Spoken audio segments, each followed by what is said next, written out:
Mana i shkroi histori në Beograd, një goditje, një shpërthim emocioni, një gol që vlen sa një shekull krenarie. Shqipëria mposhti Serbinë 0-1 dhe emri që do të mbetet në kujtesën e çdo shqiptari është ai i sulmuesit nga Lushnja, Rej Manaj. Pas ndeshjes, me syt ende të mbushur me lot, Manaj foli si një burr që e di peshën e asaj që sapo ka bërë. E ndjeja, zoti ndonjëherë t'i jep, jam shumë i lumtur për Shqipërinë dhe Kosovën, kishim shumë presion, më shumë se në Tiranë, por duhet të fitonin patjetër, tha ai, duke ndalur çdo fjalë mes frymarrjeve të rënda pas një betejë të vërtetë. Në fushën ku tensioni mund të prekej me dorë, Manaj tregoi karakter. Jemi profesionist, por sot ishte ndryshe. Sot duhet të fitonin për flamurin, për njerëzit tanë, dhe e bëm, me zemër, me shpirt, me çdo grimcë energjie që kishte mbetur. Heroi mbrëmjes nuk i fsheu emocionet.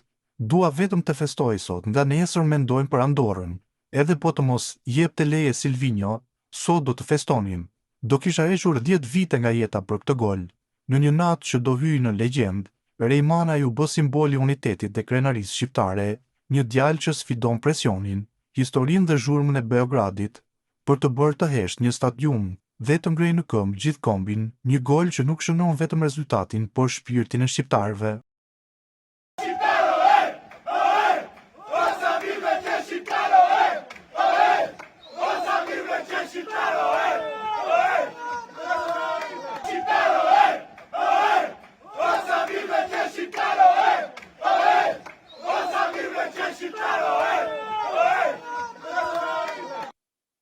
Hakmarrja është një pjatë që shërbehet e ftohtë. Shqipëria mori hak për atë dhunë të paprecedent të 11 viteve më parë.